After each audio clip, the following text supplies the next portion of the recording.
ഷാരോൺ രാജ് വധക്കേസിൽ ഒന്നാം പ്രതി ഗ്രീഷ്മയ്ക്ക് തൂക്കുകയർ. പ്രതിയുടെ പ്രായം പരിഗണിക്കാൻ കഴിയില്ലെന്നും പ്രകോപനമില്ലാതെയുള്ള കൊലപാതകമാണിതെന്നും വ്യക്തമാക്കിക്കൊണ്ടാണ് നെയ്യാറ്റിൻകര സെഷൻസ് കോടതി ശിക്ഷ വിധിച്ചത്.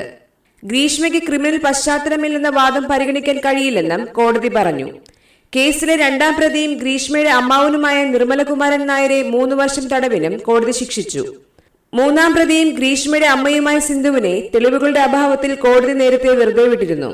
കൊല നടത്താൻ ഗ്രീഷ്മയെ സഹായിച്ചുവെന്നായിരുന്നു അമ്മ സിന്ധുവിനെതിരെയും അമ്മാവൻ നിർമ്മൽകുമാറിനെതിരെയുമുള്ള കുറ്റം. 586 പേജുള്ള വിധി പ്രസ്താവമാണുള്ളത്. ദൃക്സാക്ഷികളില്ലാത്തൊരു കേസിൽ സാഹചര്യ തെളിവുകളെ അതിസമർത്ഥമായി കൂട്ടിക്കെട്ടിക്കൊണ്ട് പ്രതി കുറ്റം ചെയ്തതായി തെളിയിക്കാൻ അന്വേഷണ സംഘത്തിനായെന്ന് പറഞ്ഞ കോടതി പോലീസിനെ അഭിനന്ദിച്ചു. പ്രോസിക്യൂഷന്റെയും പ്രതിഭാഗത്തിന്റെയും 3 ദിവസം നീണ്ട അന്തിമവാദങ്ങൾ നേരത്തെ പൂർത്തിയായിരുന്നു. 1ഉം 2ഉം പ്രതികളായ ഗ്രീഷ്മയും അമ്മാവനും കുറ്റക്കാരാണെന്ന് കോടതി കണ്ടെത്തിയിരുന്നു.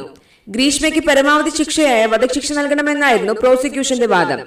കേസ് അപൂർവങ്ങളിൽ അപൂർവമാണെന്ന് ശിക്ഷാവിധിക്ക് മുന്നോടിയായുള്ള അന്തിമവാദത്തിൽ പ്രോസിക്യൂഷൻ കോടതിയിൽ പറഞ്ഞിരുന്നു. ആൺ സുഹൃത്തായ ഷാരോൺ രാജിനെ ഗ്രീഷ്മ കഷായത്തിൽ കളനാശിനി കലർത്തി നൽകി കൊലപ്പെടുത്തിയെന്നായിരുന്നു കുറ്റപത്രം. 2022 ഒക്ടോബറിലാണ് കേസിനാസ്പദമായ സംഭവം. ഒക്ടോബർ 14 ഷാരോൺ രാജിനെ ഗ്രീഷ്മ വിഷം കലർത്തിയ കഷായം നൽകി കൊലപ്പെടുത്തിയെന്നാണ് കേസ്. ആശുപത്രിയിൽ ചികിത്സയിലിരിക്കെ ഒക്ടോബർ 25 ഷാരോൺ രാജ് മരിച്ചത്. പാറശാലയ്ക്ക് സമീപം സമുദായപ്പറ്റ് JP ഭവനിൽ ജയരാജിന്റെ മകനാണ് ഷാരോൺ.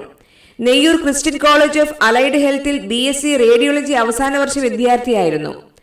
2022 ഒക്ടോബർ 14 ഷാരോൺ സുഹൃത്ത് രജനൊപ്പമാണ് ഗ്രീഷ്മയുടെ കന്യാകുമാരിയിലെ വീട്ടിലെത്തിയത്. ഇവിടെ വെച്ച് ഗ്രീഷ്മ ഷാരോണിന് കളനാശിനിയായ പാരക്യൂട്ട് കലർത്തിയ കഷായം നൽകി. കഷായം കൊടുത്ത ശേഷം കയ്പുമാറൻ ജ്യൂസും കൊടുത്തു. പിന്നാലെ ഷാരോൺ മുറിയിൽ ഛർദ്ദിച്ചു. സുഹൃത്തിനൊപ്പം ബൈക്കിൽ മടങ്ങവേ പലതവണ ഛർദ്ദിച്ചു. ഛർദ്ദിക്കുകയും ക്ഷീണിതനാവുകയും ചെയ്ത ഷാരോൺ പാറശാല ജനറൽ ആശുപത്രിയിലെ ചികിത്സ കഴിഞ്ഞ് വീട്ടിലേക്ക് എത്തിയെങ്കിലും അടുത്ത ദിവസം വായ്ക്കുള്ളിൽ വ്രണങ്ങളുണ്ടായതിനെ തുടർന്ന് വീണ്ടും ആശുപത്രിയിൽ പ്രവേശിപ്പിച്ചു. ഷാരോണിന്റെ വൃക്ക, കരൾ, ശ്വാസകോശം എന്നിവ തകരാറിലായി ചികിത്സയിലിരിക്കെ മരിക്കുകയായിരുന്നു. കോളേജിലേക്കുള്ള ബസ് യാത്രയ്ക്കിടെയാണ് ഷാരോണും ഗ്രീഷ്മയും പരിചയപ്പെടുന്നത്. 2021 ഒക്ടോബർ മുതലാണ് ഇരുവരും പ്രണയത്തിലായതെന്നാണ് കുറ്റപത്രത്തിൽ പറയുന്നത്.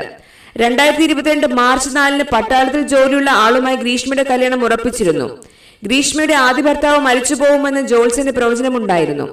വിവാഹം ഉറപ്പിച്ചതിനു ശേഷം ഷാരോണിന്റെ വീട്ടിൽ വെച്ച് ഇരുവരും താലികെട്ടി. പിന്നീട് വെട്ടുകാട് പള്ളിയിൽ വെച്ചും താലികെട്ടി. തൃപ്പരപ്പിലുള്ള ഹോട്ടലിൽ മുറിയെടുത്ത് ഇരുവരും ശാരീരിക ബന്ധത്തിൽ ഏർപ്പെട്ടതായും കുറ്റപത്രത്തിൽ പറയുന്നു. എന്നാൽ പുതിയ വിവാഹാലോചനയ്ക്ക് പിന്നാലെ ബന്ധം ഉപേക്ഷിക്കാൻ ഗ്രീഷ്മ ശ്രമിച്ചു. പക്ഷേ വിട്ടുപോകാൻ ഷാരോണിന് താല്പര്യമുണ്ടായിരുന്നില്ല. പിന്നാലെയാണ് ഗ്രീഷ്മ കൊലപാതകം ആസൂത്രണം ചെയ്ത് നടപ്പാക്കുന്നത്.